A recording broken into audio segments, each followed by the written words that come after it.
Plus de 350 avions de guerre japonais avancent vers Pearl Harbor. Le plan est simple. Surprendre le port pendant son sommeil, couler les cuirassés et prendre l'Amérique au piège avant même que la guerre ne commence. Normalement, c'est exactement ce qui aurait dû se passer. Mais cette fois, au large de Pearl Harbor, il y a un porte-avions moderne. Un monstre qui n'appartient pas à 1941. Les Japonais avancent sans rien savoir. La formation est encore intacte. Les avions torpilleurs volent très bas. Les Zéros ouvrent la route. Tout est prêt pour les premières secondes de l'attaque. Tout semble normal. Mais dans le ciel, une frontière invisible vient déjà d'être franchie. Car cette fois, avant que les Japonais ne voient Pearl Harbor les aura déjà vus. Et c'est exactement ce qui arrive. À l'intérieur de ce Kraken de 100 000 tonnes, le silence se brise soudain. Les écrans radars s'animent. Des points apparaissent. D'abord dispersés, puis de plus en plus nombreux, puis serrés, comme un seul essaim sombre. Ce que le radar voit, ce n'est que le premier visage de l'attaque, car le plan japonais ne doit pas s'arrêter à un seul coup. Pendant que la première vague approche de Pearl Harbor, derrière l'horizon, deux autres vagues massives attendent de corps. Les avions torpilleurs avancent au ras de l'eau. Les bombardiers en piqué glissent entre les nuages. Les chasseurs Zéro attendent le terrain de chasse qui va s'ouvrir devant eux. Sur le pont du Kraken, les F-14AN sont prêts. L'avion de détection avancé, les hélicoptères, les équipes de guerre électronique et les systèmes de défense rapprochés se concentrent tous sur la même question. Jusqu'où laisser approcher la première vague avant de la briser? Dans le centre de combat du porte-avions, les voies s'arrêtent. Les cibles sont comptées. Les trajectoires sont tracées. Le commandant réveille le pont avec une seule phrase. Le premier jet décolle, puis le deuxième, puis le troisième. Dans le ciel de 1941, le cri des réacteurs déchire le bruit des hélices. Au début, les pilotes japonais ne comprennent pas ce qu'ils viennent d'entendre. Où est l'ennemi? Devant eux? Derrière eux? Au-dessus? Avant même d'avoir la réponse, le premier missile part. Un avion japonais se transforme en boule de feu sans avoir rien vu. Puis un autre, puis encore un autre. La formation de la première vague se brise avant même d'atteindre Pearl Harbor. Certains avions torpilleurs tombent dans la mer. Des bombardiers en piqué perdent leur ligne d'attaque. Les pilotes de Zéro tentent de se placer derrière les jets. Mais l'écart de vitesse est beaucoup trop grand. Un Zéro vire. Le jet est déjà loin. Un pilote japonais vise. La cible n'est déjà plus là.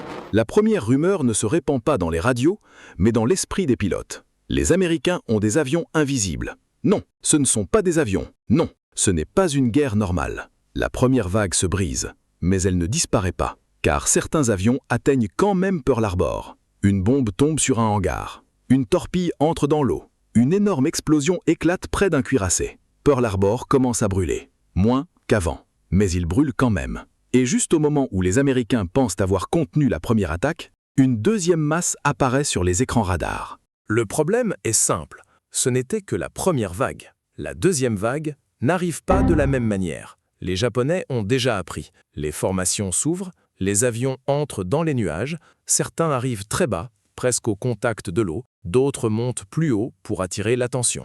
Le but n'est plus seulement de frapper le port, le but est d'épuiser le porte-avions moderne, attirer les jets d'un côté, occuper le pont, diviser la défense, forcer les Américains à gaspiller leurs munitions. Et cette fois, la menace devient plus difficile, car voir une cible ne veut pas dire pouvoir l'arrêter. Les FA-18 interceptent un groupe, mais un autre surgit derrière la fumée. Les systèmes de défense rapprochés pivotent. Les hélicoptères se préparent à décoller. Sur le pont, les tuyaux de carburant sont tirés en urgence. Les équipes d'armement tentent de recharger les missiles. Mais le Kraken ne peut pas tout faire en même temps. Faire décoller des avions, les faire atterrir, les ravitailler, les réarmer, réparer les dégâts. Tout se joue sur le même étroit pont. La deuxième vague descend sur Pearl Harbor de façon plus dispersée. Un groupe trouve le port, un groupe cherche le porte-avions, un autre tombe sous le feu de la défense anti-aérienne américaine. Le ciel n'est plus une carte propre avec des cibles bien séparées. Il y a de la fumée, des flammes, des vieux avions américains, des avions japonais et des monstres à réaction. Distinguer un ami d'un ennemi dépend maintenant d'une décision prise en une seconde. Un pilote hésite à tirer. Il veut savoir si l'avion devant lui est japonais ou américain. Dans cette seule seconde, une bombe tombe. Un dépôt explose. Le porte-avions moderne reste supérieur, mais il n'est plus parfait. Les premiers missiles diminuent. Certains jets approchent de leur limite de carburant. Un avion demande l'autorisation d'atterrir. Un autre attend de décoller. L'équipe du pont court dans tous les sens, couverte de sueur. Dans le centre de combat, on ne compte plus seulement les cibles, on choisit les priorités. Quel avion faut-il abattre? Lequel peut-on laisser passer quelques instants? Faut-il protéger Pearl Harbor ou protéger le porte-avions? Voilà pourquoi la deuxième vague réussit. Elle ne bat pas les Américains, mais elle les force à choisir. Et les Japonais le sentent. La peur du premier choc laisse place à une forme de courage. Certains pilotes ne fuient plus l'ennemi invisible, ils plongent encore plus bas. D'autres utilisent la fumée comme un bouclier. Certains continuent leur route même en flammes. Et la bataille change encore de forme.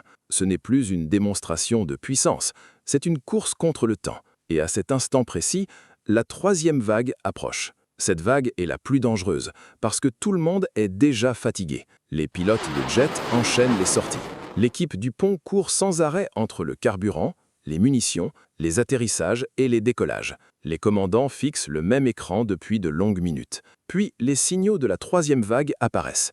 Mais cette fois, ils ne viennent pas d'un seul endroit. Un groupe arrive de haut, un autre arrive très bas, un autre encore utilise la fumée du port en flammes. Le radar les voit, mais l'écran est maintenant saturé. Les jets à court de carburant doivent revenir. De nouveaux jets veulent décoller. Dans le ciel, il y a encore des avions japonais. Au-dessus du port, les canons anti-aériens américains tirent. Dans la mer, des navires brûlent. Pour la première fois, le contrôle commence vraiment à glisser. Un bombardier japonais sort de la fumée. Il est repéré trop tard. La défense rapprochée ouvre le feu. L'avion se disloque, mais sa bombe tombe. L'explosion ne coule pas le porte-avions, mais elle rend une partie du pont inutilisable. Et à cet instant, toute la bataille se bloque. Les jets en vol doivent atterrir, mais le pont n'est plus totalement libre. Pearl Harbor doit être protégé, mais le porte-avions aussi doit survivre. Le Kraken moderne se retrouve soudain piégé sous le poids de sa propre puissance. Les Japonais ne le savent pas, mais ils le sentent. Le feu du porte-avions reste mortel. Les missiles frappent encore, les jets déchirent encore le ciel. Mais des vides apparaissent, et certains avions japonais passent à travers ces vides. Un autre navire est touché, une autre piste brûle, un autre hangar s'effondre. Pearl Harbor n'est pas totalement sauvé. L'histoire ne s'efface pas d'un seul coup, mais l'attaque ne se déroule plus comme prévu. À la fin des 3 vagues, les Japonais ont subi des pertes bien plus lourdes. Les groupes de torpilleurs ont été brisés, les lignes de bombardement ont été désorganisées, les pilotes de zéro ont appris ce que signifie combattre un ennemi qu'on ne peut même pas voir. Dans les radios japonaises, il n'y a plus de voix de victoire. Il n'y a que des ordres coupés, de la panique et de l'incompréhension. Et la rumeur que les pilotes survivants rapportent est toujours la même. À Pearl Harbor, il y avait des monstres à réaction qui n'appartenaient pas au ciel. Il y avait une forteresse flottante américaine. Mais Pearl Harbor brûle en port. La fumée couvre le port. Certains avions japonais se retirent, d'autres cherchent encore leur direction. Sur le pont du porte-avions moderne, un autre jet décolle.